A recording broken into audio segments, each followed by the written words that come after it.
ನಾರಾಯಣಂ ಸುರಗುರುಂ ಜಗದೇಕನಾಥಂ ಭಕ್ತಪ್ರಿಯಂ ಸಕಲಲೋಕನಮಸ್ಕೃತಂಚ ತ್ರೈಗುಣ್ಯವರ್ಜಿತಮಜಂ ವಿಭುಮಾದ್ಯಮೀಶಂ ವಂದೇ ಭವಘ್ನಮರಾಸುರಸಿದ್ಧವಂದ್ಯಂ.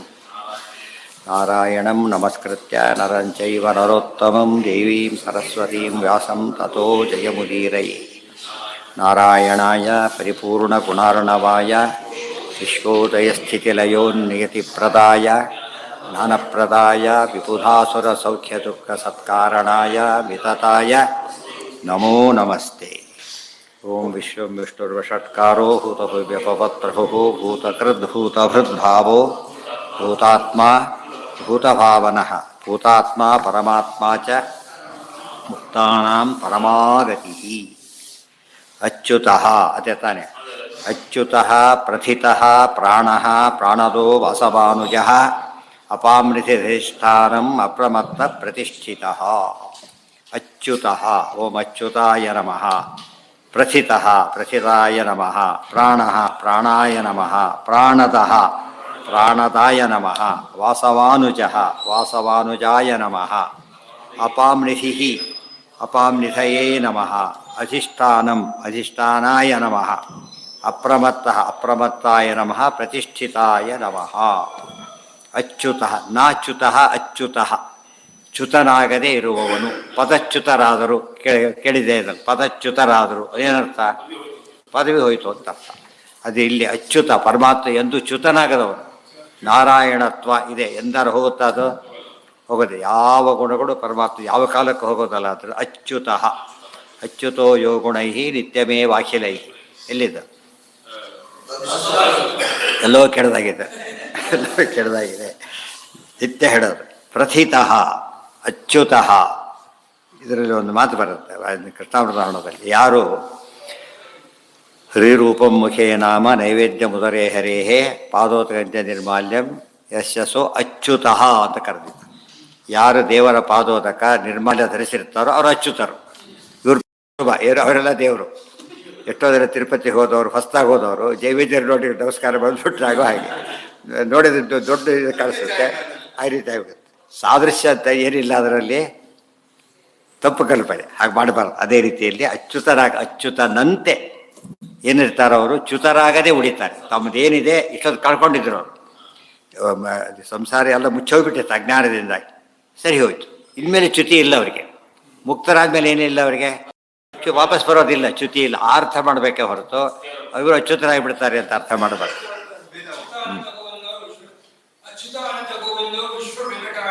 ಹೌದು. ಅದಕ್ಕೆ ಅಚ್ಯುತ ಅಂತ ದೇವ್ರ ಹೆಸರಾದ ಎಲ್ಲೇ ದೇವ್ರ ಹೆಸರು ಬಂದೇ ಬರಬೇಕದು. ಅಚ್ಯುತ ನಾವು ಯಾತಕ್ಕೆ ಕೊನೆಗಿಂದ ಅಚ್ಯುತ ಏನು ಮಾಡಿರ್ತೇನೆ? ಚ್ಯುತಿಯಾಗಿದೆ, ಲೋಪದೋಷ. ಚ್ಯುತಿ ಅದು ಲೋಪ ಅನ್ನೋದು. ಚ್ಯುತಿ ಅಂದರೆ ಲ್ಯಾಪ್ಸ್ ಅಂತೀವಲ್ಲ ಹಾಗೆ. ಈ ಹೆಸರು ಹಿಡಿದ್ರೆ ಹೋಗುತ್ತೆ ಅಂತ ಅರ್ಥ. ಅಚ್ಯುತನ ಸ್ಮರಣೆಯಿಂದ ನಮ್ಮಿಂದ ಆದ ಚ್ಯುತಿ ಪರಿಹಾರ ಅಂತ ತಾತ್ಪರ್ಯ. ಅದಕ್ಕೆ ಅರ್ಜುನ ಕರಿಬೇಕಾದ್ರೂ ಕೂಡ ಅಷ್ಟೇ. ಸೇನೆಯೋರು ಉಭಯೋರ ಮಧ್ಯೆ ರಸಂಸ್ಥಾಪಯಮೇ ಅಚ್ಯುತ. ನೀನು ಚ್ಯುತನಾಗದವನು. ಅದಕ್ಕೆ ಕೃಷ್ಣ ಚ್ಯುತನಾಗಲಿಲ್ಲ, ಈತ ಚ್ಯುತನಾಗಿಬಿಟ್ಟ. ಮೋಹ ಬಂದೇನು ಯುದ್ಧ ಮಾಡೋದಕ್ಕೆ ಶುರು ಮಾಡಿಬಿಟ್ಟ. ಅರ್ಜುನಿಗೆ ಚ್ಯುತಿ ಬಂತು, ಕೃಷ್ಣನಿಗೆ ಚ್ಯುತಿ ಬರಲಿಲ್ಲ. ಅದಕ್ಕೆ ಯಾವ ಕಾಲ, ಅನಾದಿ ಕಾಲದ ಅನಂತ ಕಾಲದವರೆಗೂ ಅಚ್ಯುತ ಅಂದರೆ ಭಗವಂತ. ಉಳಿದವರೆಲ್ಲ ಒಂದು ಸ್ಟೇಜಲ್ಲಿ ಅಚ್ಯುತರು. ಮೊದಲು ಮುಕ್ತರಲ್ಲ, ಮುಕ್ತರಾದ ಮೇಲೆ ಮುಕ್ತರಷ್ಟೆ. ಮೊದಲು ಮುಕ್ತರು ಅಂತ ಕರಿಬಾರದು. ನಿತ್ಯ ಮುಕ್ತ ಅನ್ನೋ ಪದ ಇದೆ. ನಿತ್ಯ ಅಚ್ಯುತ, ನಿತ್ಯ ಅಚ್ಯುತ. ಅನಾದಿ ಅನಂತ ಕಾಲದಿಂದಲೂ ಕೂಡ ಅಚ್ಯುತ, ಅನಂತ ಕಾಲದವರೆಗೂ ಅಚ್ಯುತ. ಪ್ರಥಿತಃ ಪ್ರಥಿತ ಅಂದರೆ ಪ್ರಸಿದ್ಧ, ಎಲ್ಲದರಲ್ಲೂ ಹೇಳಲ್ಪಟ್ಟವು. ಯಾವ ಗ್ರಂಥ ತಗೊಂಡ್ರು ಕೂಡ ದೇವರ ವಿಷಯನೇ. ವೇದೇ ರಾಮಾಯಣೇ ಚೈವ ಪುರಾಣೇ ಭಾರತೆ ತಥಾ ಆದಾವಂತೆ ಚ ಮಧ್ಯೆ ಚ ವಿಷ್ಣು ಸರ್ವತ್ರ ಗೀಯತೆ. ಇದು ಭಾರಿ ವಿಶೇಷಾಂಶ ಇದೆ. ಈ ರೀತಿ ಉಳಿದ ದೇವತೆಗಳು ಕೀರ್ತಿತರಾಗಿಲ್ಲ. ವಿಷ್ಣು ವಿಷಯ ಮಾತ್ರ ಎಲ್ಲ ಕಡೆಗೂ ಬರುತ್ತೆ, ಪ್ರಸಿದ್ಧ ಅಂತಲೇ ಬರುತ್ತೆ. ಪ್ರಾಣ ಪ್ರಾಣ ಇದ್ದೇ ಇದೆ. ಮುಖ್ಯ ಪ್ರಾಣ ವಿಶೇಷ ನಿಲ್ಲಿಸಿದ್ದಾನೆ ಪ್ರಾಣ. ಪ್ರಾಣದ ಪ್ರಾಣವನ್ನು ಕೊಡುವವನು. ತಾನಿಗೆ ಪ್ರಾಣ ಇದೆ ಸರಿ, ಉಳಿದವರಿಗೆ ಪ್ರಾಣ ಕೊಡೋ ಶಕ್ತಿ ಇದೆ. ಪ್ರಾಣದಃ ವಾಸವಾನುಜ. ಇನ್ನೊಂದು ಅರ್ಥ ಪ್ರಾಣಾನ್ ಜತಿ. ಪ್ರಾಣವನ್ನು ತೆಗಿತಾನೆ, ಬೇಕಾದ್ರೆ ಪ್ರಾಣವನ್ನು ಕೊಡ್ತಾನೆ. ದಾ ಅಂದರೆ ಕೊಡೋದು ಅಂತ ಒಂದು ಅರ್ಥ, ತೆಗೆಯೋದು ಅಂತ ಇನ್ನೊಂದು ಅರ್ಥ. ಪರೀಕ್ಷಿತರಾಜನ ಪ್ರಾಣ ಕೊಡಲಿಲ್ಲ, ದೇವಕ್ಕೆ ಹೆಣ್ಮಕ್ಳನ್ನ ತೋರಿಸಿದ ಗುರುಪುತ್ರನ ಪ್ರಾಣ ಕೊಡಲಿಲ್ಲ. ಇದರ್ಥ ಪ್ರಾಣದಃ. ದುರ್ಯೋಧನ ಪ್ರಾಣ ತೆಗೆದನಲ್ಲ, ಅದು ಪ್ರಾಣದ. ಕಂಸನ ಪ್ರಾಣ ತೆಗೆದ ಪ್ರಾಣದಃ. ವಾಸವಾನುಜ ವಾಸವಾನುಜ ಇವೆಲ್ಲ ನಮಗಿದೆಯಾ ಯೋಚನೆ ಮಾಡಿ. ಪ್ರಾಣ ಕೊಡೋ ಶಕ್ತಿ ಇದೆಯಾ? ಇದ್ದಿದ್ರೆ ಯಾರೂ ಸಾಯ್ತಾನೇ ಇರಲಿಲ್ಲ. ಸತ್ತವರೆಲ್ಲ ಬಿಸ್ಕೊಂಡು ಯಾರೇ ಅದು ಬಿಡುತ್ತೆ. ಇಲ್ಲ, ಅದನ್ನು ಪ್ರಾಣದರಲ್ಲ ಅಂತ ಆಯ್ತಲ್ಲ ಈಗ. ಸೊ ಪ್ರಾಣದೆಯಲ್ಲಿ ಪ್ರಾಣ ಕೊಡೋದಕ್ಕಿಲ್ಲ, ಶಕ್ತಿ ಇಲ್ಲದವರಲ್ಲಿ ದೇರ್ಫೋರ್ ಜೀವೇಶ್ವರ ಭೇದ ಪ್ರತಿ ಇದರಲ್ಲೂ ಗುಣಗಳು ಏನು ತೋರಿಸುತ್ತೆ? ಇದು ನಮ್ಮ ಗುಣ ಅಲ್ಲ, ನಮ್ಮ ಗುಣ ಅಲ್ಲ, ನಮ್ಮ ಗುಣ ಅಲ್ಲ ಅಂತ ಹೇಳ್ತಾ ಭೇದನ ಕನ್ಫರ್ಮ್ ಮಾಡ್ತಾ ಹೋಗುತ್ತೆ. ಒಂದು ನೂರರ್ಥನೂ ಕನ್ಫರ್ಮ್ ಮಾಡುತ್ತೆ, ಒಂದೊಂದು ಪದನೂ ಕನ್ಫರ್ಮ್ ಮಾಡುತ್ತೆ. ಆ ಪದದ ನೂರರ್ಥನೂ ಕನ್ಫರ್ಮ್ ಮಾಡೋದರಿಂದ ಜೀವೇಶ್ವರ ಭೇದ ಗಟ್ಟಿ ಆಗುತ್ತೆ. ಅದಕ್ಕೆ ಎಂಥ ಸ್ತುತಿ ಇದು? ಪರ್ಫೆಕ್ಟ್ ಸ್ತುತಿ. ವಿಷ್ಣು ಸಹಸ್ರನಾಮ ಸ್ತೋತ್ರ ಯಾತಕ್ಕೆ ಭಾರಿ ದೊಡ್ಡದು ಅಂದರೆ ಪ್ರತಿ ಕ್ಷಣದಲ್ಲೂ ಕೂಡ ಪರಮಾತ್ಮ ಸ್ವಾಮಿ ನಾವು ದಾಸರು ಅನ್ನೋದನ್ನು ಎಚ್ಚರಿಸ್ತಾ ಹೋಗೋದು. ಅವ್ರು ಬೇರೆ ಅರ್ಥ ಮಾಡಿ, ಇದೆಲ್ಲ ಟೆಂಪ್ರರಿ, ವ್ಯಾವಹಾರಿಕ ಅಷ್ಟೆ. ಪ್ರಾಣದಃ ವಾಸವಾನುಜ ವಾಸವಾನುಜ ವಾಸವ ಅಂದರೆ ಯಾರು? ಇಂದ್ರ. ಅವರಿಗೆ ತಮ್ಮ ಅಂದರೆ ಏನರ್ಥ? ಉಪೇಂದ್ರ ಅಂತ. ಉಪೇಂದ್ರ ಅಷ್ಟೇ ಅರ್ಥ. ಆದರೆ ವಸ್ತುಸ್ಥಿತಿಯಲ್ಲಿ ವಾಸವಾನುಜ, ವಾಸವ ಏವ ಅನುಜ, ವಾಸವನ್ನೇ ಕಡಿಮೆನೇ ಹೊರತು ಈತ ಕಡಿಮೆ ಅಲ್ಲ. ಅದರ ಯೋಗ್ಯತೆಯಲ್ಲಿ ಬಹುರಿಗೆ ಮಾಡ್ಕೋಬೇಕು, ಇದರಲ್ಲಿ ಇದನ್ನು ಮಾಡ್ಕೋಬೇಕು, ಷಷ್ಠ ತತ್ವರ್ಷ ಮಾಡ್ಕೋಬೇಕು, ಅವ ಸರಿ ಹೋಗೋದು. ವಾಸವಾನು ಇಲ್ಲ, ಏನೋ ದೇವ್ರನ್ನ ಕಡಿಮೆ ಅಂತ ಹೇಳಿದಾಗಾಯ್ತು. ಇಂದ್ರನ ಅನುಜ ಅಂತ ಹೇಳಿದ ತಕ್ಷಣ ಕಡಿಮೆ ಆಯ್ತಾ ಜಾಸ್ತಿ ಆಯ್ತಾ? ಈಗ ಬಲರಾಮನ ಕೃಷ್ಣ, ಕೃಷ್ಣ ಕಡಿಮೆ ಅನ್ನ ಆಗಲಿಲ್ಲ. ಅದೇ ರೀತಿಯೇ ವಾಸವಾನುಜ ಅನ್ನೋದು ಬಲರಾಮ ಬಲಭದ್ರ ಪ್ರಿಯಾನುಜ ಹೇಗೋ ವಾಸವಾನುಜ ಅನ್ನೋದು ಹಾಗೆ. ಸೋದರಿ ಯಾಕೆ? ಯಾರು? ಇಂದ್ರದೇವರು ಕೂಡ ಕಶ್ಯಪತಿಯರ ಮಕ್ಕಳು, ಉಪೇಂದ್ರ ಕೂಡ ಕಶ್ಯಪತಿಯರ ಮಕ್ಕಳು. ಮೊದಲು ಇಂದ್ರ ಇದ್ದಿದ್ದು ಯಾಕೆ? ಅದು ಹೇಗೆ ಗೊತ್ತಾಯ್ತು? ಮೊದಲು ಇಂದ್ರ ಆಮೇಲೆ ಉಪೇಂದ್ರ ಅಂತ ಹೇಗೆ ಗೊತ್ತಾಯಿತು? ಆ ಇಂದ್ರನ್ನು ಸೋಲಿಸಿ ಪದಚ್ಯುತನ ಮಾಡಿದ್ದಕ್ಕೆ ಬಲಿಚಕ್ರವರ್ತಿ ಪರಿಹಾರಕ್ಕೆ ಹುಡುಕಿದ್ರು. ಒಂದು ಯಾರು ಸೀನಿಯರು ಯಾರು ಜೂನಿಯರ್? ಈಗ ವಾಮನಾವತಾರ ಜೂನಿಯರು ಅಂದರೆ ಲೋಕದೃಷ್ಟಿಯಲ್ಲಿ ಯಾವುದು ಜೂನಿಯರ್ ಅಲ್ಲ, ಎಲ್ಲೋ ಅನಾದಿನಿ ಪ್ರಕಟ ಮಾಡಿದ್ದಾಗ ಅಷ್ಟೇ ಹೊರತು ಅಡಿಗೆಲ್ಲ ರೆಡಿ ಇದೆ. ಈಗ ಒಂದೊಂದೇ ಬಡಿಸ್ತಾರೆ. ಈ ಮಾಡ್ಕೊಂಬಂದ್ರೆ ಅಂತ ಕೇಳ್ತಾರಾ? ಮಾಡಿ ರೆಡಿ ಇದೆ. ಆರ್ಡ್ರಿನಲ್ಲಿ ಏನು ಹಾಕ್ತಾರೆ? ಬೇರೆ ಬೇರೆ ಹಾಕೋತ ಬರ್ತಾರೆ, ಗೊತ್ತಾಯ್ತು? ಆರ್ಡ್ರಿನಲ್ಲಿ. ಸೊ ದೇವ್ರ ಎಲ್ಲ ಅವತಾರಗಳು ಒಂದೇ ಎಲ್ಲ ಕಾಲಕ್ಕೂ ಇದೆ. ಅಲ್ಲಿವರೆಗೂ ಬಡಿಸ್ ನೈವೇದ್ಯ ಮಾಡೋಗಿಲ್ಲ, ನಾವು ನೈವೇದ್ಯ ಮಾಡ್ಕೋತೀವಿ, ವಿಚಾರ ಬೇರೆ. ಅದು ಬರೀ ಅನ್ನ ಹಾಕ್ತೀನಿ ಕೃಷ್ಣಾರ್ಪಣ ಅಂತ ಹೇಳೋ ಪದ್ಧತಿ ಇರ್ತದೆ. ಆ ದೇವರಿಗೆ ಆ ರೀತಿ ಬುದ್ಧವ್ರಿಗೆ ಹಾಳು ಮಾಡಿಬಿಟ್ರೆ ಇವತ್ತು ಅನ್ನ ಹಾಕಿರ್ತೀವಿ, ನಾಳೆ ಸಾರು ಹಾಕ್ತೀವಿ ಅಂತ ಹೇಳಿದರೆ ಆಗುತ್ತಾ? ದೇವರು ಭಾರಿ ಕರುಣಾಳು ಒಪ್ಕೋತಾನೆ, ಉಳಿದವರೆಲ್ಲ ಒಪ್ಪಲಿಕ್ಕೆ ಸಾಧ್ಯ ಇಲ್ಲ. ಒಟ್ಟು ಏನಾಯ್ತು? ಈಗ ಎಲ್ಲ ಅಡಿಗೆ ತಯಾರಿದ್ದರೂ ಕೂಡ ಕ್ರಮವಾಗಿ ಹಾಕಿ ಬಡಿಸ್ತಾರೋ, ಎಲ್ಲ ರೂಪಗಳು ಎಲ್ಲ ಕಾಲಕ್ಕಿದ್ದರೂ ಕೂಡ ಆ ಕಾಲಕ್ಕೆ ರಾಮಾವತಾರ ತೋರಿಸ್ತಾ, ಈ ಕಾಲ ಕೃಷ್ಣಾವತಾರ ತೋರಿಸ್ತಾ, ಅಷ್ಟೇ ಹೊರತು ಏನಲ್ಲ ಆಗಲೇ ಹುಟ್ಟಿ ಬಂದ ಅವತಾರಗಳಲ್ಲ ಅವು, ಗೊತ್ತಾಯ್ತಾ? ಇವು ಇಂದ್ರದೇವರು ಹಾಗಲ್ಲ, ಬಂದರು ಆಮೇಲೆ ಹೋದರು. ಅವ್ರು ಮುಕ್ತರಾದ್ಮೇಲೆ ಇಲ್ಲ, ಇನ್ನೊಬ್ರೊಂದು ಕೂತಿರ್ತಾರೆ ಆಗಲೇ. ಅಪಾಂ ನಿಧಿ ಸಮುದ್ರ, ಅಪಾಂ ನೀರಿನ ನಿಧಿ ಅಂತ ಅರ್ಥ. ಹೊಸ ಸರಿನೇ ಅದು. ನೀರಿನ ನಿಧಿ ಯಾತಕ್ಕೆ ಅಂದರೆ ನೀರು ಅಂದರೆ ಗುಣಗಳು ಅಂತ ಅರ್ಥ. ನೀರಿನ ಗುಣಗಣಿ ಜಲನಿಧಿ ಗುಣನಿಧಿ ಅಂತ ಅರ್ಥ. ಇನ್ನೊಂದು ಅರ್ಥ ಅಪಾಂ ನಿಧಿ ಕರ್ಮಣಾಂ ನಿಧಿ. ದೇವರ ಕರ್ಮ ವರ್ಣನೆ ಮಾಡಕ್ಕೆ ಬರುತ್ತೆ. ಎಷ್ಟಿದೆ ಅನಂತ ಕರ್ಮಗಳು, ಅನಂತ ಎಲ್ಲವೂ ಒಳ್ಳೆಯದೇ. ಮತ್ತೆ ನಮ್ಮದು ಅನಂತ ಕರ್ಮ ಇರಬಹುದು. ಎಂಥದ್ದಿದು? ಕೆಲವು ಹೆಚ್ಚು ಅನಿಷ್ಟ, ಕೆಲವು ಇಷ್ಟ, ಏನೇನೋ ಆಗಿದೆ. ಪರಮಾತ್ಮರ ಪ್ರತಿ ಕರ್ಮಗಳು ಕೂಡ ಏನವು? ಅತ್ಯಂತ ಶ್ರೇಷ್ಠ. ಅದು ಆ ದೃಷ್ಟಿಯಲ್ಲಿ ಅಪಾಮೃಹಿ. ಮತ್ತೆ ನಾವು ಅರ್ಪಣೆ ಮಾಡಿ ಮಾಡಿ ಮಾಡಿ ದೇವರು ಎಷ್ಟು ಕರ್ಮ ಇದೆ ಈಗ? ಅನಂತ ಕರ್ಮಗಳು. ನೀರು ಅಂದರೆ ಕರ್ಮ. ಎಲ್ಲಿ ಬಂತು? ಈಶಾವಾಸ್ಯ ತಸ್ಮಿನ್ನಪೋ ಮಾತರಿಶ್ವ ದಧಾತಿ. ಎಲ್ಲರೂ ಅರ್ಪಣೆ ಮಾಡಿದ ದೇವರಲ್ಲಿ ಎಷ್ಟಿದೆ ಈಗ? ಒಬ್ಬೊಬ್ಬನೇ ಸ್ವಲ್ಪ ದುಡ್ಡು, ಬ್ಯಾಂಕ್ನಲ್ಲಿ ಎಷ್ಟು ದುಡ್ಡು ಇರುತ್ತೆ ಎಲ್ಲ ಹಾಕಿ ಹಾಕಿ, ಜಾಸ್ತಿ ಇರೋದಿಲ್ಲ. ಎಲ್ಲರ ಕರ್ಮ ಸಮರ್ಪಣೆಯಲ್ಲಿ ಆಗಿರೋದ್ರಿಂದ, ಅನಂತ ಕಾಲದಲ್ಲಿ ಆಗಿರೋದ್ರಿಂದ ಪರಮಾತ್ಮ ತಾನು ತೊಗೊಳೋದಿಲ್ಲ. ಆದ್ದರಿಂದ ಎಷ್ಟಿದೆ ಅದು? ನಮ್ಮ ಕರ್ಮ ತೊಗೊಂಡು ಪರಮಾತ್ಮ ದೊಡ್ಡವನಾಗ್ತಾನ? ಇಲ್ಲ. ಬ್ಯಾಂಕ್ ನಮ್ಮ ದುಡ್ಡು ತೊಗೊಂಡ್ರೆ ನಾವು ಇದು ಮಾಡೋದು. ದೇವ್ರು ಹಾಗೆ ಮಾಡೋದಿಲ್ಲ, ತಂದೆ ಇದೆ. ಅಧಿಷ್ಠ ಮತ್ತು ಎಲ್ಲರ ಕರ್ಮಗಳು ಅವನಿಂದ. ಮತ್ತೆ ಎಷ್ಟು ಕರ್ಮ ನಡೀತಾ ಇದೆ ಜೀವರಿಂದ. ಬೇರೆಯವರಾದ್ರು ಚೇಂಜ್ ಆಗಿ ಬರ್ತಾರೆ. ಶಿಫ್ಟು, ದೇವರಿಗೆ ಶಿಫ್ಟ್ ಗಿಫ್ಟ್ ಏನಿಲ್ಲ. ವಾಯುದೇವರಿಗೆ ಶಿಫ್ಟ್ ಇದೆಯಾ?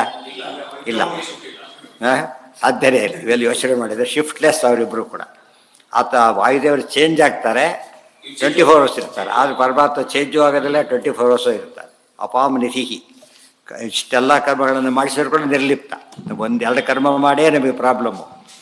ಪರಮಾತ್ಮ ಅಷ್ಟು ಕರ್ಮ ಮಾಡಿದರೂ ಕೂಡ ನಿರ್ಲಿಪ್ತ. ನಿಧಿ ಅಧಿಷ್ಠಾನಂ, ಎಲ್ಲದಕ್ಕೂ ಆಶ್ರಯ ಪರಮಾತ್ಮ. ಈ ಪದ ಎಲ್ಲಿ ಬಂದಿದೆ?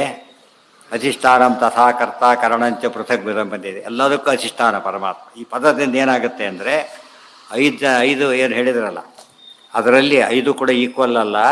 ಅಧಿಷ್ಠಾನ ಪರಮಾತ್ಮ ಎಲ್ಲದಕ್ಕೂ ಕಾಮನ್ನೇ. ಗೊತ್ತಾಯ್ತಾ? ದೇವರು ಸ್ಪೆಷಲ್ ಅಷ್ಟೇ ಹೊರತು 20% ಅಲ್ಲ ದೇವ್ರ ಭಾಗ.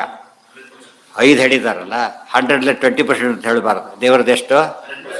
99.9 100 ಹೇಳಬಾರ್ದು. ಜೀವನ ಸ್ವಲ್ಪ ಇದೆಯಲ್ಲ, 99.999% ಹೇಳಬೇಕು ಅಷ್ಟೇ ಹೊರತು ಉಳಿದೆಲ್ಲ ದೇವರದೇ.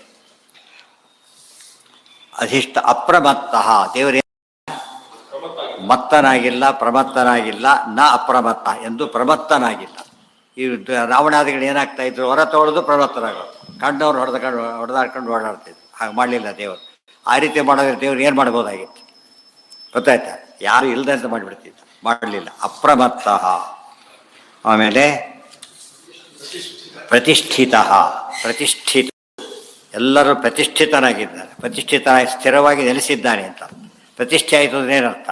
ಸ್ಥಿರತೆ ಬಂತು ಅಂತ ಅರ್ಥ. ಯಾವಾಗಲೂ ಪ್ರತಿಷ್ಠಿತನೇ. ನಾವು ವಾಹನ ಮಾಡಲಿ ಬಿಡಲಿ, ದೇವರಲ್ಲಿದ್ದಾನೆ. ಈಗ ಆವಾಹನ ಮಾಡಿದ್ರೆ ಏನಾಗುತ್ತೆ? ಅಲ್ಲಿಗೆ ವಿಶೇಷ ಸನ್ನಿಧಾನ ಬರುತ್ತೆ ಹೊರತು ಏನಾಗಿಲ್ಲ, ಅದು ಆಗ ಕ್ರಿಯೇಟ್ ಆಗಿದ್ದಲ್ಲ. ಎಲ್ಲ ಕಡೆ ದೇವರಿದ್ದ ಮೇಲೆ ಆವಾಹನ ಮಾಡಿದ್ರೆ ಆವಾಹನ ಮಾಡಿಲ್ಲ ಎಂದು ಆ ಪ್ರತಿಮೆಯಲ್ಲೂ ದೇವರಿದ್ದಾರೆ.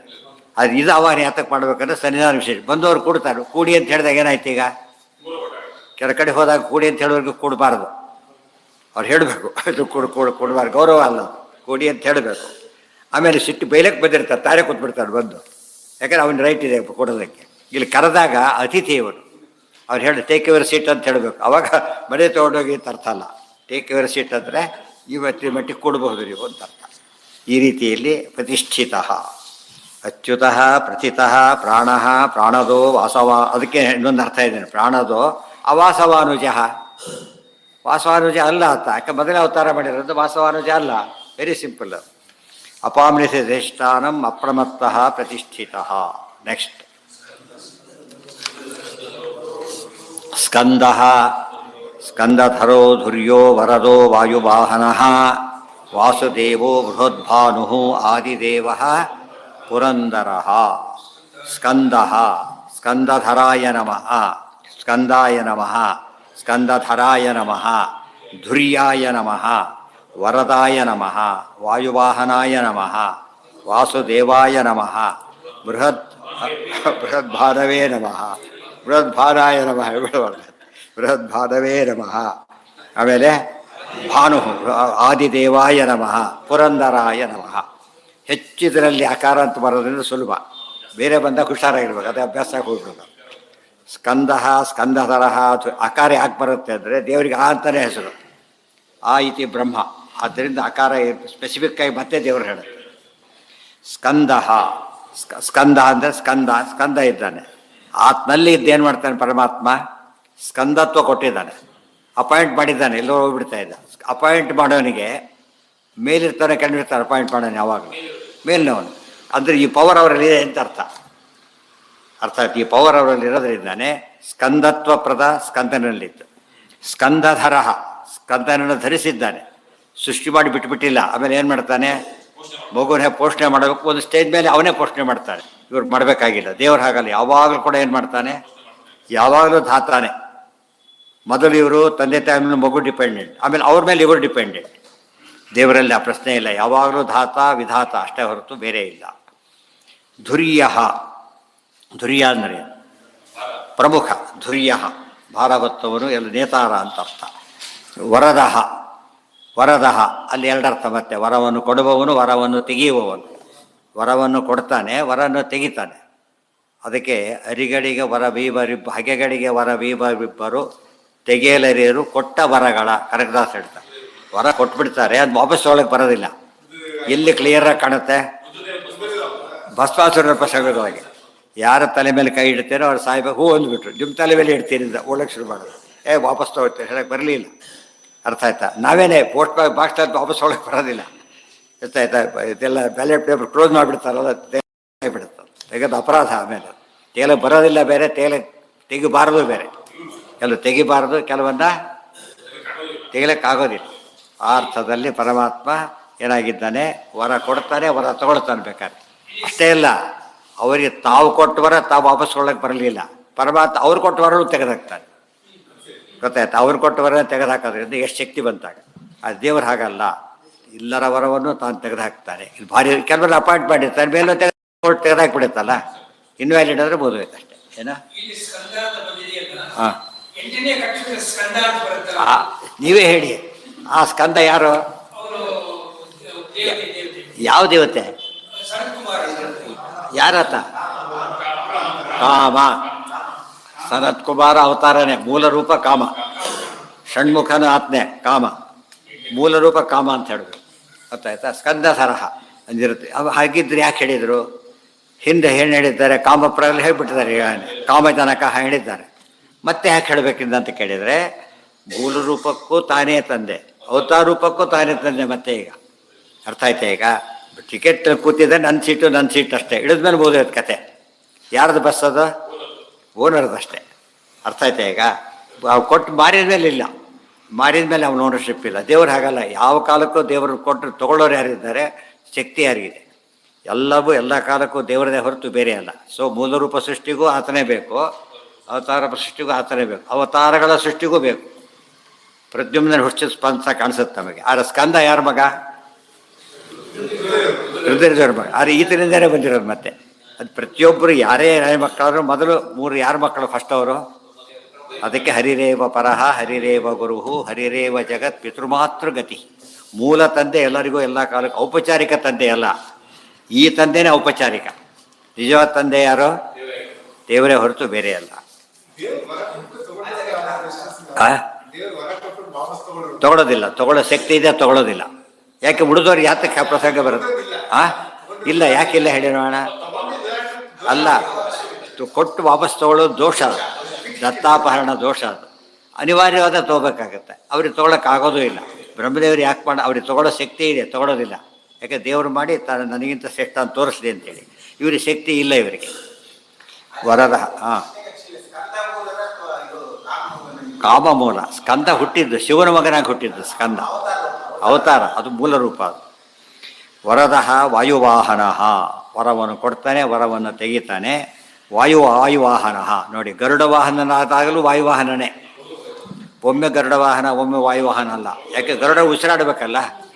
ಗರುಡ ಉಸಿರಾಡಬೇಕಾದ್ರೆ ಮುಖ್ಯವಾಹನ ಯಾರಾದ್ರೂ ಈಗ ವಾಯುವಾಹನನೇ. ವಾಸುದೇವೋ ಬೃಹದ್ಭಾನು ಆದಿದೇವ ವಾಸುದೇವ. ತುಂಬ ಇದೆ ಅದಕ್ಕೆ ಅರ್ಥ, ಬೇಕಾದ್ರೆ ಹೇಳಿದೆ. ಸರ್ವತ್ರ ವಸತೀತಿ ವಾಸು. ಗೊತ್ತಾಯ್ತಾ? ಕ್ರೀಡಾದಿ ಗುಣವಿಶಿಷ್ಟ ದೇವ ವಾಸುಶ್ಚಾಸೌ ದೇವಶ್ಚ ವಾಸುದೇವ. ವಸುದೇವ ಪುತ್ರ ಅಂತ ಮಾಡಲೇಬಾರ್ದು. ಯಾಕೆ? ವಿಷ್ಣು ಸ್ತೋತ್ರದೊಳಗೆ ಅದೆಲ್ಲಿ ಬರುತ್ತೆ. ಕೃಷ್ಣನಿಗೆ ಹೇಳಬೇಕಾದ್ರೆ ಲೋಕದೃಷ್ಟಿಯಲ್ಲಿ ಹೇಳಬೇಕು, ಪರ್ಯಪಕ್ಷ. ಲೋಕದೃಷ್ಟಿಯಲ್ಲೂ ಹೇಳಬಾರ್ದು. ಯಾಕೆ? ಅರ್ಥ ಇಲ್ಲೇ ಇಲ್ಲ ಅದಕ್ಕೆ. ವಾಸುದೇವ ರೂಪ ಮೊದಲು ಪ್ರಾದುರ್ಭೂತವಾದ ರೂಪ. ವಸುದೇವ ಹುಟ್ಟೇ ಇಲ್ಲಾಗ. ಸೊ ವಾಸುದೇವ ಅಂದರೆ ಏನಾಗಬೇಕೀಗ? ಈ ಅರ್ಥ ಮಾಡಬೇಕು. ಸರ್ವತ್ರ ವಸತೀತಿ ವಾಸು ಕ್ರೀಡಾದಿ ಗುಣವಿಶಿಷ್ಟ ಇತಿ ದೇವ.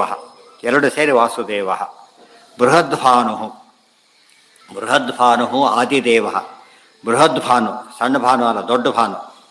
ಅಂದರೆ ಈ ಭಾನು ಬೃಹತ್ ಅಂದರೆ ಪೂರ್ಣ, ಅಂದರೆ ಪೂರ್ಣ ಪ್ರಕಾಶದ ಸೂರ್ಯ ಅಂದರೆ ಪರಮಾತ್ಮನೇ. ಈತ ಅಪೂರ್ಣ ಯಾತಕ್ಕೆ ಅಂದರೆ ಆತನ ಪ್ರಕಾಶನ ಇದು ಮಾಡ್ತಿರೋದಷ್ಟೇ, ಸ್ವಂತ ಪ್ರಕಾಶ ಅಲ್ಲ ಅದು. ಅದಕ್ಕೆ ಬೃಹದ್ ಭಾನು, ಪೂರ್ಣ ಭಾನು. ಭಾನು ಅಂದರೆ ಕಿರಣ, ಪೂರ್ಣ ಕಿರಣ. ಸೂರ್ಯನ ಕಿರಣ ಡಿವೈಡ್ ಆಗಿಬಿಟ್ರೆ ಶಕ್ತಿ ಇಲ್ಲ ಅದಕ್ಕೆ. ಏನಾಗುತ್ತೆ? ಅದು ಅಡ್ಡ ಇಟ್ಟು ಏನಾದ್ರು ಮಾಡ್ಬೋದು, ದೇವರ ಕಿರಣ ಏನು ಮಾಡ್ಲಿಕ್ಕೆ ಬರೋದಿಲ್ಲ. ಆದ್ದರಿಂದ ಬೃಹದ್ ಭಾನು.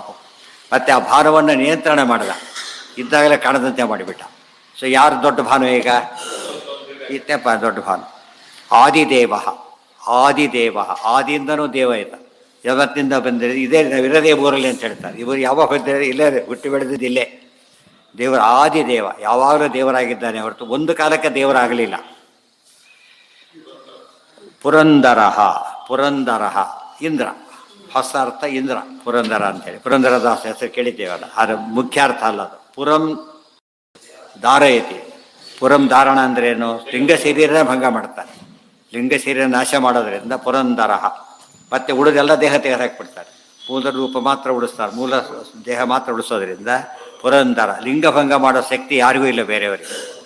ವಾಯುದೇವರು ಮಾಡ್ತಾರೆ, ಇವರು ಮಾಡಿಸ್ತಾನೆ ಪರಮಾತ್ಮ. ಪುರಂದರ. ಇನ್ನೂ ಅರ್ಥ ತುಂಬ ಇದೆ. ಪುರಂ ದದಾತಿ ತತ್ರ ಸ್ಥಿತ್ವ ರಮತೆ, ಪುರಂ ದತ್ವ ರಮಯತಿ ಚ. ಈಗೆಲ್ಲ ಅನೇಕ ಅರ್ಥ ಮಾಡ್ಬೋದು. ಏನೋ ಹೌದು, ಯಾಕೆ ಆಗ್ಬಾರ್ದೇನೋ? ನೀವು ಬರುತ್ತೆ ನೋಡಿ, ಬಂದು ನೋಡೋಣ ಅಂತಾಗ ಇನ್ನೂ ಬಂದಿಲ್ಲಲ್ಲ, ಬೇರೆ ಅರ್ಥ ಬರುತ್ತೆ ಅದಕ್ಕೆ, ಬರಲೇಬೇಕು.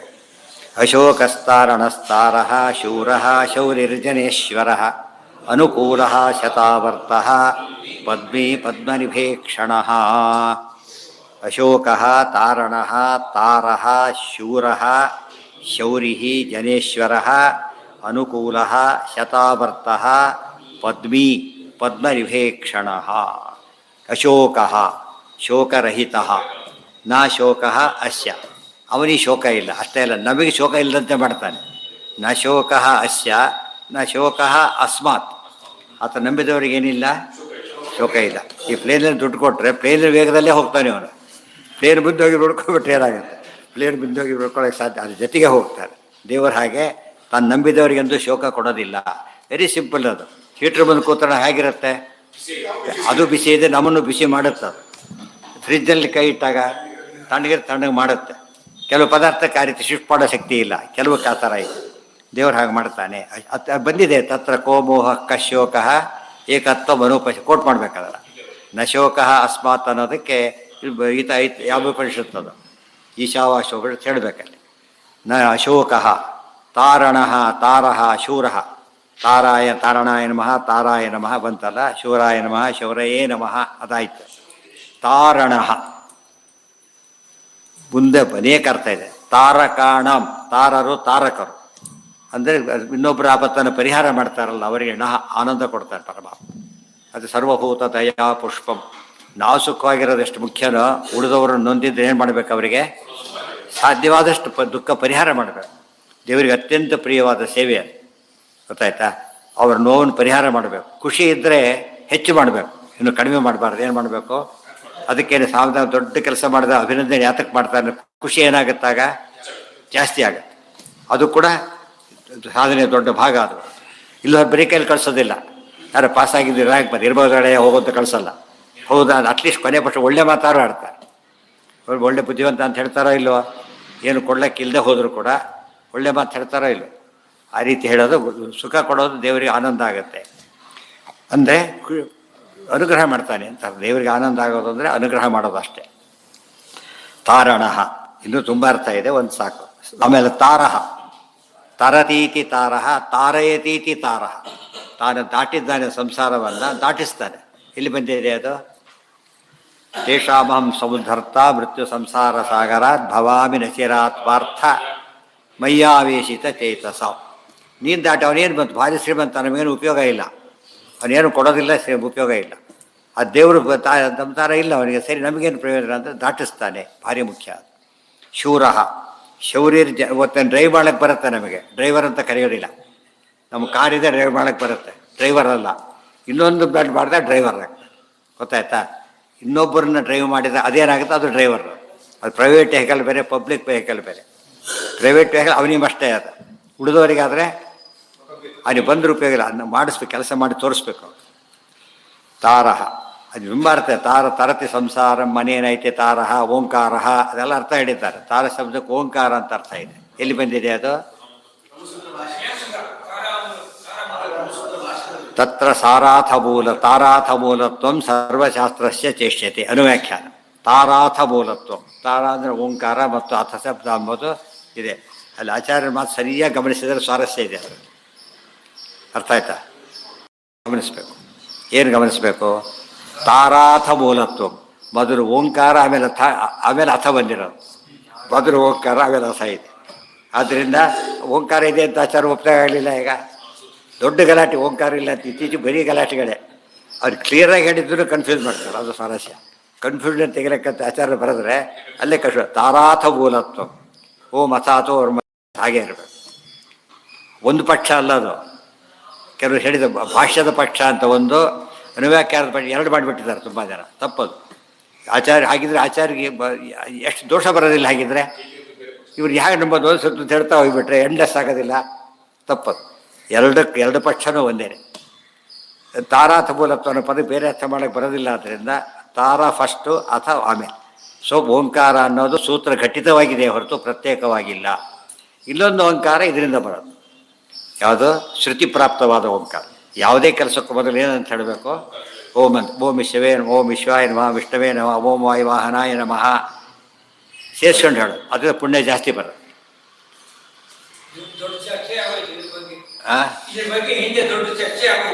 ಹಿಂದೆಲ್ಲ ಈಗಲೂ ಆಗ್ತಾ ಇದೆ, ಹಿಂದೆ ಬಂತು, ಈಗಲೂ ಹಿಂದೆ ಮುಂದೆ ಮುಂದೆನೂ ಇರುತ್ತೆ, ಅದು ಹೋಗೋದಿಲ್ಲ.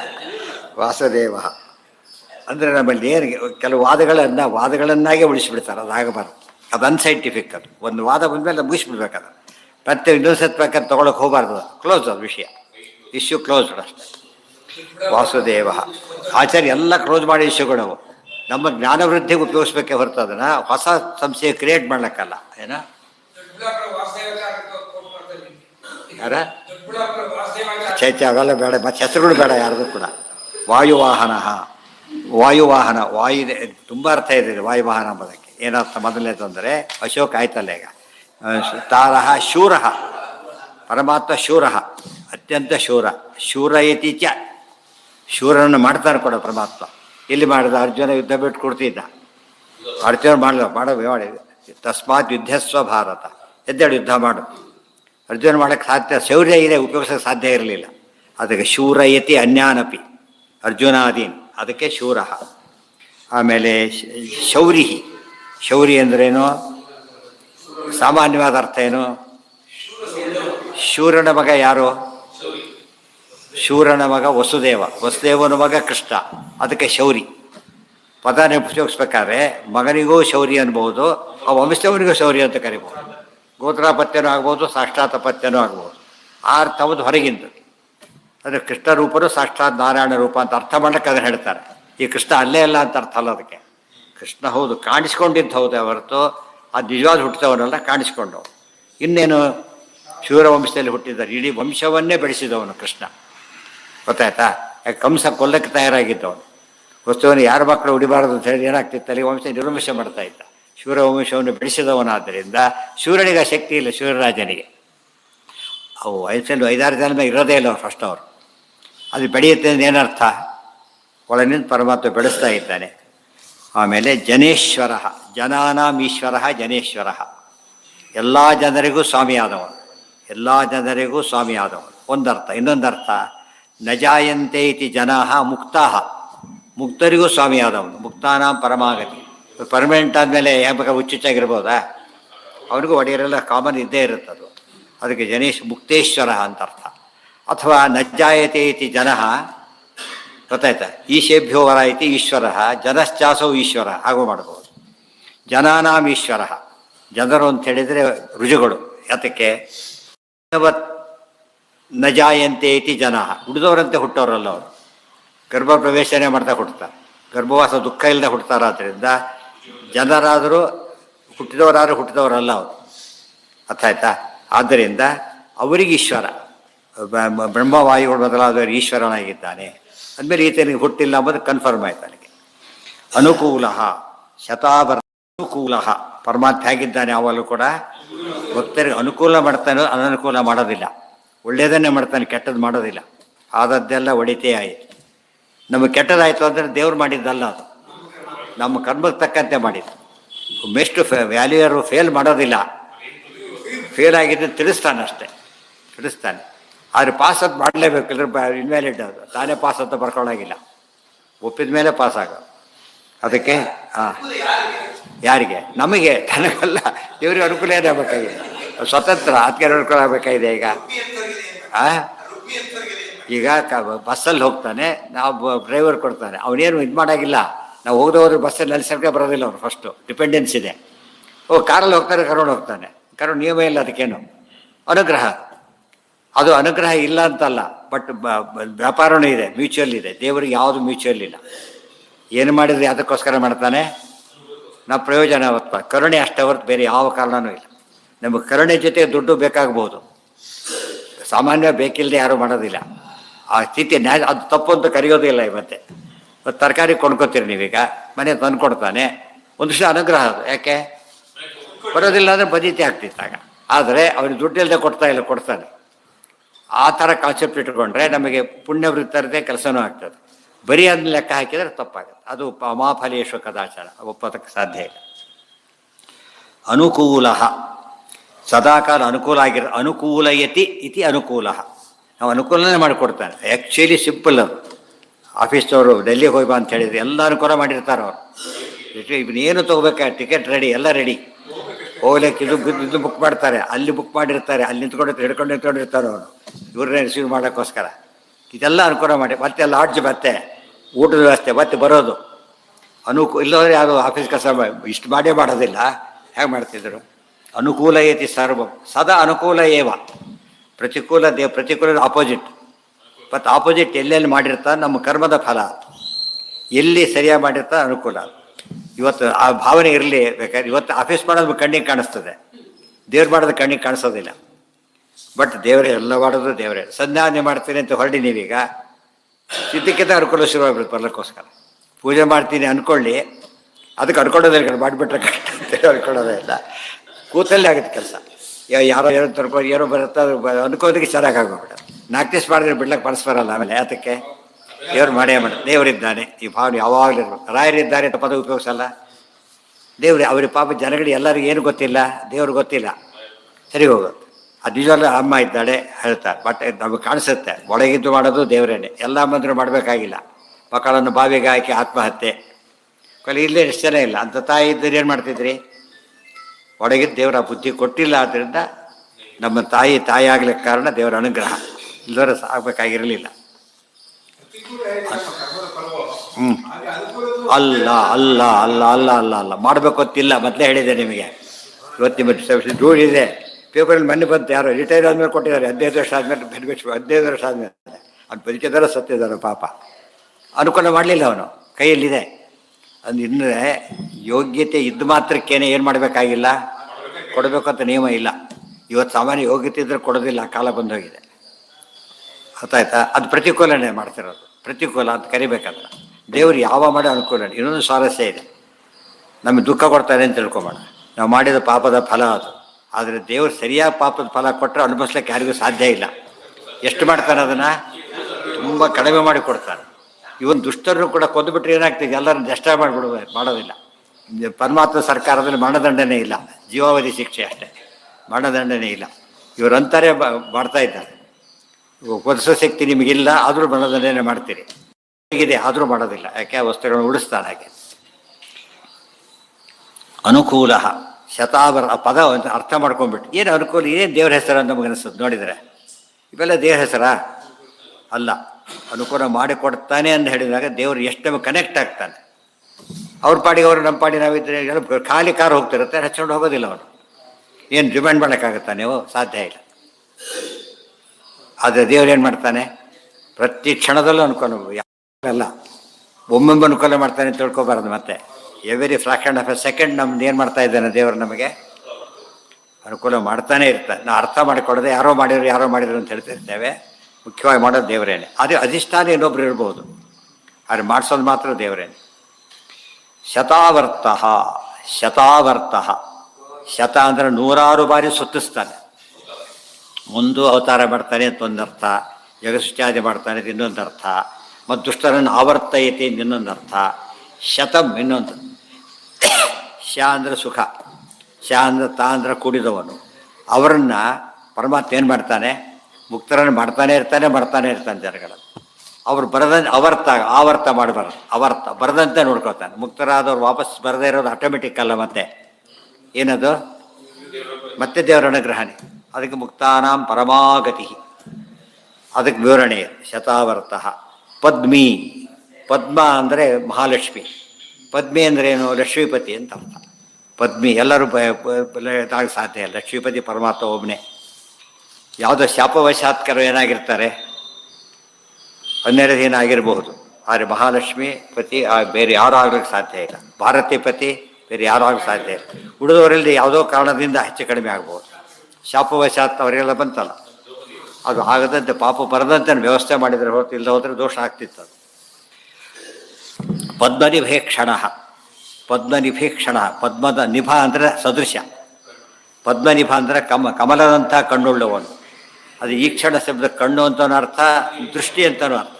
ಆತ ನೋಡಿದ ತಕ್ಷಣ ಅನಿಸುತ್ತೆ ನಮಗೆ. ಕೆಲವು ನೋಡ್ತಿರ್ಲಿಕ್ಕೆ ಅವ್ರು ಹೆಲ್ಪ್ ಮಾಡೋಕ್ಕೆ ರೆಡಿ ಇದ್ದಾರೆ ಅಂತ ಗೊತ್ತಾಗುತ್ತೆ. ಕೆಲವು ನೋಡ್ತಿರ್ಲಿಕ್ಕೆ ಬೈಲಕ್ಕೆ ರೆಡಿ ಇದ್ದಾರೆ ಅಂತ ಅರ್ಥ ಆಗ್ತದೆ. ಅದಕ್ಕೆ ಪರಮಾತ್ಮ ಯಾವಾಗಲೂ ಅನುಕೂಲ ಕನ್ಫರ್ಮೇಷನ್. ಅದು ಯಾವಾಗ ಅನುಕೂಲ ದೃಷ್ಟಿನೇ ಬೇರ್ತಾನೆ ಇಲ್ದರೆ ಉದ್ಧಾರ ಮಾಡೋಕ್ಕೆ ಸಾಧ್ಯ ಇರಲಿಲ್ಲ. ಅಶೋಕ ಅದೆಲ್ಲ ಮುಗೀತು. ಶುಭೇ ಕ್ಷಣ ಪದ್ಮನಾಭೋ ಅರವಿಂದಾಕ್ಷ ಪದ್ಮಗರ್ಭಶರೀರಭೃತ್ ಮಹರ್ಧಿ ರುದ್ಧೋ ರುದ್ಧಾತ್ಮ ಮಹಾಕ್ಷೋ ಗರುಡಧ್ವಜ. ಪದ್ಮನಾಭ ಅರವಿಂದಾಕ್ಷ ಪದ್ಮಗರ್ಭ ಶರೀರಭೃತ್, ಆಮೇಲೆ ಮಹರ್ಧಿ ರುದ್ಧೋ ವೃದ್ಧಾತ್ಮ ಮಹಾಕ್ಷೋ ಗರುಡಧ್ವಜ. ಪದ್ಮನಾಭ ಪರಮಾತ್ಮ ನಾಭಿಯಲ್ಲಿ ಪದ್ಮವುಳ್ಳವನು. ಇದನ್ನೇನಂತ ಕರೆದಿದ್ದಾರೆ? ವಿಷ್ಣೋರೇವ ಲಿಂಗಂ. ಪದ್ಮನಾಭತ್ವಂ ವಿಷ್ಣೋರೇವ ಲಿಂಗಂ, ಬೇರೆ ಯಾರಿಗೂ ಇಲ್ಲ ಅದು. ಅದು ಅರ್ಥ ಏನು ಅಂದರೆ, ಸೃಷ್ಟಿ ಪ್ರಾರಂಭ ಮಾಡಿದ್ದು ಅಲ್ಲಿಂದನೇ ಶುರುವಾಗಿತ್ತು. ಸೃಷ್ಟಿಕರ್ತ ವಿಷ್ಣು, ಬೇರೆ ಯಾರೂ ಅಲ್ಲ ಅಂತ ಅರ್ಥ. ಜನ್ಮಾದ್ಯಸ್ಯ ಅಂತ ಸೂತ್ರಕ್ಕೆ ಅದು ಇಲಿಸ್ಟ್ರೇಷನ್ ಅದು ಆ ಲೆಕ್ಕದಲ್ಲಿ. ಅರವಿಂದಾಕ್ಷ ನೋಡಿ, ಶುಭೇಕ್ಷಣ ಅಂದರೂ ಅದೇ ಅರವಿಂದಾಕ್ಷ ಅಂತ ಬಂತು. ಅರವಿಂದಾಕ್ಷ ಶಬ್ದಕ್ಕೆ ಅನೇಕ ಅರ್ಥಗಳು. ಮತ್ತೆ ಇನ್ನೊಂದು ಅರ್ಥ ಇದೆ. ಪದ್ಮನಾಭ ಅಂತ ಹೇಳಿದರೆ ಇನ್ನೊಂದು ಅರ್ಥ, ಪದ್ಮದಂಥ ನಾಭಿ ಉಳ್ಳವನು. ನಾಭಿಯಲ್ಲಿ ಪದ್ಮ ಉಳ್ಳವನು ಒಂದು ಅರ್ಥ, ಪದ್ಮದಂಥ ನಾಭಿ ಉಳ್ಳವನು ಅಷ್ಟೇ ಅಲ್ಲ, ಪದ್ಮದಂಥ ಮುಖ ಉಳ್ಳವನು, ಪದ್ಮದಂತಹ ಕೈ ಉಳ್ಳವನು, ಪದ್ಮದಂಥ ಕಾಲುಳ್ಳವನು. ಎಲ್ಲಿದೆ ಅದು? ಕರಾರವಿಂದೇನ ಪದಾರವಿಂದಂ ಮುಖಾರವಿಂದೇ ವಿನಿವೇಶಯಂತ ವಟಸ್ಯ ಪತ್ರಸ್ಯ ಪುಟೇಶಯಾನಂ ಬಾಲಂ ಮುಕುಂದಂ ಮನಸಾ ಸ್ಮರಾಮಿ. ದೇವರ ವೈಭವ. ಪದ್ಮ ಹೌದು. ಅರವಿಂದಾಕ್ಷ ಪದ್ಮಗರ್ಭ. ಅರವಿಂದಾಕ್ಷ ಅಂದರೆ ಅರವಿಂದದಲ್ಲಿ ಕಣ್ಣುಳ್ಳವನು ಅಥವಾ ಅರವಿಂದವತ್ ಅಕ್ಷಾಣಿ ಎಲ್ಲ ಬಂದೋಯ್ತು. ಈಗ ಇಂದ್ರಿಯಗಳೆಲ್ಲ ಅರವಿಂದದಂತೆ ಇವೆ. ಕಮಲ, ಆನಂದ ಮುಕುಂದ, ಅರವಿಂದನಯನ ಎಲ್ಲಿದು? ಅರವಿಂದಾಕ್ಷ ಪದ್ಮಗರ್ಭ. ಪದ್ಮ ಮಹಾಲಕ್ಷ್ಮಿಯರು ಗರ್ಭದಲ್ಲಿ ಹೊಂದಿದವನು. ಯಾಕೆ ಸೃಷ್ಟಿ ಮಾಡಿದ ಮಾಯಾದಿ ರೂಪದಿಂದ ಬರ್ತಾರಲ್ಲ ಆ ರೀತಿಯಲ್ಲಿ. ಮತ್ತು ಪದ್ಮದಂಥ ಗರ್ಭವುಳ್ಳವನು, ಅವೆಲ್ಲ ಮುಂದಿನ ಅನೇಕ ಅರ್ಥಗಳು. ಶರೀರಭೃತ್, ಶರೀರವನ್ನು ಧರಿಸಿದವರು, ಇವೆಲ್ಲ ಪ್ರಾಬ್ಲಮ್ ಬರುತ್ತೆ. ಶರೀರವನ್ನು ಧರಿಸಿದವರು, ನೀವು ಹೇಳ್ತೀರಿ ಶರೀರ ಇಲ್ಲ ಅಂಥೇಳಿ. ಇದೇ ಅಂತ ಹೇಳಿದರೆ ಶರೀರ ಭೃತ್. ಇದಂ ಶರೀರಂ ಕೌಂತೆಯ ಕ್ಷೇತ್ರಮಿತ್ಯಭಿಧೀಯತೆ. ಕ್ಷೇತ್ರಭೃತ್ ಅಂತ ಅರ್ಥ ಅದಕ್ಕೆ. ತಾನು ಸೇರಿಕೊಂಡಂತ ಅರ್ಥ ಅಲ್ಲ, ದೇಹವನ್ನು ಧರಿಸಿದ್ದಾನೆ ಅಂತ ಅರ್ಥ. ಶರೀರ ಅಂದರೆ ಕ್ಷೇತ್ರ, ಕ್ಷೇತ್ರ ಅಂದರೆ ಇಡೀ ವಿಶ್ವ, ಅದನ್ನು ಧರಿಸಿದವನು ಅಂತಾನೆ ಹೊರತು ಅವನು ಶರೀರ ಆದ ಅಂತ ಅರ್ಥ ಆಗೋದಿಲ್ಲ. ಶರೀರವನ್ನು ತಗೊಂಡವನು ಅಂದರೆ ತಗೊಂಡಂತೆ ಕಾಣಿಸಿಕೊಂಡವನು ಭಕ್ತರಿಗೆ, ಮೋಹ ಮಾಡಿದ್ದು ಅಸುರರಿಗೆ. ಮಹರ್ಧಿ ಮಹಾವೃದ್ಧಿ ಅಸ್ಮಾತ್, ಭಾರಿ ವೃದ್ಧಿ ಬರಬೇಕು ಅಂತ ಕೇಳಿದರೆ ಶುಕ್ರ ದೇಶ ಇದೆ ವೃದ್ಧಿ ಬರುತ್ತೆ ಅಲ್ಲ. ದೇವರ ಅನುಗ್ರಹ ಇದ್ದರೆ ಎಲ್ಲ ಕಾಲಕ್ಕೂ ವೃದ್ಧಿ ಕೊಡ್ತಾರೆ. ಅರ್ಥ ಆಯ್ತಾ? ಅದು ಯಾವ ವೃದ್ಧಿ ಅಂದ್ರೇನು? ಅಭಿವೃದ್ಧಿ. ಆಮೇಲೆ ವೃದ್ಧ, ತಾನು ಮಾತ್ರ ವೃದ್ಧ, ಯಾವಾಗಲೂ ಪೂರ್ಣನೇ. ತಾನು ಸ್ವಲ್ಪ ನೋಡಿ ಆಮೇಲೆ ಕೊಡ್ತೇನೆ ಅಂತ, ಇನ್ನು ವೃದ್ಧನಾಗಿಲ್ಲ ಆಮೇಲೆ ಕೊಡ್ತೇನೆ ಅಲ್ಲ, ಯವರ ವೃದ್ಧ. ವೃದ್ಧಾತ್ಮ, ವೃದ್ಧ ಆತ್ಮಾನಃ ಅಸ್ಮಾತ್, ವೃದ್ಧ ಆತ್ಮಾನಃ ಅಸ್ಯ, ಎಷ್ಟು ಬೇಕಾದ್ರೂ ಮಾಡಬಹುದು. ಎಲ್ಲ ಆತ್ಮ ವೃದ್ಧ ಆತ್ಮ ಅಂದರೆ ಪ್ರವೃದ್ಧವಾದ ಆತ್ಮ ಅಂದರೆ ಮನಸ್ಸುಳ್ಳವನು, ಪ್ರವೃದ್ಧವಾದಂತಹ ರೂಪವುಳ್ಳವನು, ದೇಹವುಳ್ಳವನು. ದೊಡ್ಡ ರೂಪ ತಗೊಳ್ತಾರಲ್ಲ, ತೋರಿಸ್ತಾರಲ್ಲ, ಅದು ಪ್ರವೃದ್ಧ, ಪ್ರವೃದ್ಧಾತ್ಮ. ಮಹಾಕ್ಷ, ಇದು ಹಾಗೆ. ಇದಕ್ಕೆ ಅನೇಕ ಅರ್ಥಗಳು ಮತ್ತೆ ಹೇಳಿದ್ದಲ್ಲ ಮತ್ತೆ ಇದು. ಮಹತಾಂ ಅಕ್ಷಾಣಿಯಪಿ ಅಸ್ಮಾತ್, ಎಂಥ ದೊಡ್ಡವರ ಇಂದ್ರಿಯಗಳು ವಿನಧೀನನೆ. ಮಹತ್ಯಾ ಮಹಾಲಕ್ಷ್ಮ್ಯಾ ಅಪಿ ಅಕ್ಷಾಣಿ ಅಸ್ಮಾತ್ ಅಕ್ಷಿಣಿ ಚ. ಗರುಡಧ್ವಜ ನೋಡೋದಕ್ಕೆ ಒಂದೇ ರೀತಿ ಕಾಣಿಸುತ್ತೆ, ಅರವಿಂದಾಶ್ರಮ ಅಲ್ಲ, ಹೊಸ ಅರ್ಥ ಕೊಡೋದು. ಗರುಡಧ್ವಜ, ಗರುಡಧ್ವಜನಾಗಿದ್ದಾನೆ. ಗರುಡನ ಧ್ವಜ ಹೊಂದಿದ್ದಾನೆ ಅಲ್ಲ, ಗರುಡನನ್ನು ಧ್ವಜದಲ್ಲಿ ಇರಿಸಿಕೊಂಡು ಅನುಗ್ರಹ ಮಾಡಿದ್ದಾನೆ. ಪರಮಾತ್ಮನಿಗೆ ಯಾರ ಸಹಾಯನೂ ಬೇಕಿಲ್ಲ, ಅವಕಾಶ ಮಾಡಿಕೊಟ್ಟಿದ್ದಾನೆ. ಗರುಡಧ್ವಜ. ಗರುಡನ ಯಾಕೆ ತಗೊಂಡ್ರು ಅಂತ ಕೇಳಿದರೆ, ಗರುಡನಿಗೆ ಅವತಾರ ಇಲ್ಲ, ಅಂಥವ್ನು ಧ್ವಜದಲ್ಲಿ ಇಟ್ಕೊಂಡು ತಾನು ಹುಟ್ಟಬೇಕಾಗಿಲ್ಲ ಪರಮಾತ್ಮ. ಆದರೆ ಅಂಥ ಹುಟ್ಟಲ್ಲ ಅಂತ ತೋರ್ಸೋಕ್ಕೋಸ್ಕರ ಹಾಗೆ ಮಾಡ್ತಾರೆ. ಇವತ್ತು ಕೃಷ್ಣಾವತಾರದ ಕಥೆ ಕೇಳ್ತೀರಿ. ಜರಾಮಕ ಬೇಡ ಭಾರಿ ದುಃಖ ಪಡ್ತಾನೆ, ಅಯ್ಯೋ ಬಾಣ ಹೊಡೆದು ಬಿಟ್ಟೆ, ನೀನು ಏನೇ ಆಗಿಲ್ಲ, ಸಮಾಧಾನ ಮಾಡ್ತಾನೆ. ಅವನು ಕೇಳೋದಿಲ್ಲ. ಇಲ್ಲ ಅಂತೇಳಿ ಇಂದ್ರ ಪ್ಲೇನ್ ಕಳಿಸು ಅಂತ ಹೇಳ್ತಾನೆ, ಬರೆದು ಕೂಡಿಸಿ ಕಳಿಸ್ಬಿಡ್ತಾನೆ. ಆಮೇಲೆ ತಾನು ದೇಹ ಬಿಡ್ತಾನೆ ನೋಡ್ಲಿಕ್ಕೆ. ಅದು ಏನು ಹೇಳುತ್ತಾಗ, ತನ್ನ ಖಾಲಿ ಒದ್ದವನಿಗೆ ಅಕ್ಷರ ತಕ್ಷಣ ಕಳಿಸ್ಬೇಕಾದ್ರೆ, ದೇಹ ಬಿಡದಂತೆ ಕಳಿಸ್ಬೇಕಾದ್ರೆ ತಾನು ದೇಹ ಬಿಟ್ಟು ಹೋಗ್ತಾನೆ. Common sense. ಲಕ್ಷಗಟ್ಟಲೆ ಕೊಡ್ತಾ ಇದ್ದಾನೆ, ಒಂದು 10 ರೂಪಾಯಿ ಕೊಡ್ತೀರ ಅಂತ ಕೇಳಿದರೆ ಏನರ್ಥ? ಅನುಗ್ರಹ ಮಾಡ್ತಾನೆ ಹೊರತು ಬೇರೆ ಅಲ್ಲ. ಅಲ್ಲೇ ಹಿಂದೆ ಅಲ್ಲೇ ಇಮಿಡಿಯೇಟ್ ಆನ್ಸರ್ ಇದೆ. ಮಹಾಕ್ಷೌ ಗರುಡಧ್ವಜ, ಮಹಾಕ್ಷ ಗರುಡಧ್ವಜ. ಮತ್ತು ಮಹಾಂತಿ ಅಕ್ಷೈಣಿ, ಅಕ್ಷಾಣಿ ದೊಡ್ಡ ಕರ್ಣಿ, ದೊಡ್ಡ ಇಂದ್ರಿಯಗಳು. ಅದು ಹೇಗೆ ಗೊತ್ತಾಯ್ತು ನಿಮಗೆ? ಕಾಲನ್ನೇ ಬೆಳೆಸ್ತ್ಯ, ಮಹಾಕ್ಷ ಆಗಲಿಲ್ಲ. ಕೈಯನ್ನೇ ಬೆಳೆಸ್ತ್ಯ, ಅವನು ಬಾಯಿಯೊಳಗಿಟ್ಟು ಬಕಾಳ ಪಕ್ಷಿ ರೂಪದಲ್ಲಿ ಬಂದಿರ್ತಾನಲ್ಲ, ಮಹಾಕ್ಷ. ದೃಷ್ಟಾಂತ. ನಾವು ರಾಮಾಯಣ ಮಹಾಭಾರತ ಎಲ್ಲ ಇದಕ್ಕೆಲ್ಲ ಇಲಿಸ್ಟ್ರೇಷನ್ಸ್ ಅದು. ಅದನ್ನು ಓದಿ ಇದನ್ನು ಓದಬೇಕು, ಅದನ್ನು ಓದಬೇಕು. ಅವಾಗ ಎರಡು ಕ್ಲಿಯರ್ ಆಗ್ತದೆ. ಇದನ್ನು ಓದಿ ಮತ್ತೆ ಅದನ್ನು ಓದಿಬಿಟ್ರೆ ಇನ್ನೂ ಕ್ಲಿಯರ್ ಆಗುತ್ತೆ. ಅವ ಹೇಳಿದ್ದೆಲ್ಲ ಪ್ರತಿಯೊಂದಕ್ಕೂ ಇನ್ನು ಕೋಟ್ ಮಾಡ್ತಾ ಇರ್ಬೋದು. ಬಿಟ್ಟು ಏನೋ ಅನುಕೂಲ ಆಯಿತು, ಅನುಕೂಲ ಶತಾವರ್ತ ಅನ್ಕೊಂಡ್ರೆ ಮೊದಲಾಯಿತು. ಅರ್ಥ ಆಯ್ತಾ? ಪ್ರತಿ ಕ್ಷಣದಲ್ಲೂ ದೇವರ ಸ್ಮರಣೆ ಮಾಡಬೇಕಾದ್ರೆ ಇಷ್ಟೆಲ್ಲ ಗೊತ್ತಿದ್ದರೆ ಭಾರಿ ಸುಲಭ. 100 ನಂಬರ್ ಇದ್ದರೆ ಕನೆಕ್ಟ್ ಆಗೋದು ಸುಲಭ. ಒಂದೇ ನಂಬರ್ ಇದ್ರೆ ಏನಾಗುತ್ತೆ? ಅದು ಬಿಜಿ ಆದರೆ ಮುಗಿದೋಯ್ತು. ಏನ ಬಂದು ಅವ್ರ ಮುಗಿಲಿ, ಇಲ್ಲ ಶಬ್ದ ನಿಲ್ಲ. ಹಾಂ, ನಿಲ್ತಾ ಇಲ್ಲ. ಯಾಕೆ? ಹಾಂ, ಸರಿ. ಏನು ರುಚ್ಛ ಬೇರೆ ಗೊತ್ತಾಯ್ತು. ಎದುರುಚ್ಛ ಅನ್ನೋ ಪದಕ್ಕೆ ಅರ್ಥ ಏನು ಅಂದರೆ ಅದು ಅಲ್ಲ, ಹರಿಚ್ಛ ಅನ್ನೋದು ಮುಖ್ಯ ಅರ್ಥ. ನಮ್ಗೆ ಗೊತ್ತಿಲ್ಲದೆ ಆಗಿದ್ದು ಅಂತ ಈ ಅರ್ಥ. ಅನ್ನೋನ್ ಕಾಸು ಅಂತೀವಲ್ಲ, ಆ ಅರ್ಥದಲ್ಲಿ ಎದುರುಚ್ಛ ಲಾಭ. ಯಾರೋ ಕೊಟ್ಟರು ಎದುರುಚ್ಛ. ಇದು ವೃದ್ಧ, ಇದು ರುಚ್ಛ ಅಲ್ಲ, ಧಾ. ಇದು ವೃದ್ಧಿ, ವೃದ್ಧ ಅಂದರೆ ಬೆಳೆದವನು ಮತ್ತು ಪೂರ್ಣನಾದವನು, ಅನೇಕ ಅರ್ಥ ಕೊಡೋದು. ಅದಕ್ಕೆ ತುಂಬ ವ್ಯತ್ಯಾಸ ಇದೆ. ವೃದ್ಧಾತ್ಮ ಮುಗಿತಲ್ಲ. ಮಹರ್ಧಿ ಅಸ್ಮಾತ್ ವೃದ್ಧಾತ್ಮ ಮಹಾಕ್ಷೌ ಗರುಡಧ್ವಜ. ಅಲ್ಲಿಗೆ ಅದು ಮುಗೀತು. ಎಷ್ಟಾಯ್ತು ಇವತ್ತು? 4 ಆಯ್ತು. 5 ಆಯ್ತಾ? 4 ಆಯ್ತು. ಸಾಕು 4 ಪರವಾಗಿ. ಓಂ. ಆ್ಯಕ್ಚುಲಿ 10 ಮಾಡೋದು ಬೇಕಾದ್ರೆ ಪೂರ್ತಿ ಇದಾಗುತ್ತೆ. ಮತ್ತು ಒಂದಕ್ಕೆ ನಿಲ್ಲಿಸ್ಬೋದು, ಒಂದು ನಾಮಕ್ಕೂ ನಿಲ್ಲಿಸ್ಬೋದು, ಒಂದೇ ನಾಮ ಮಾಡ್ಬೋದು. ಯಾಕಂದರೆ ಅದು ಅಷ್ಟು ಅರ್ಥ ಇರುತ್ತೆ.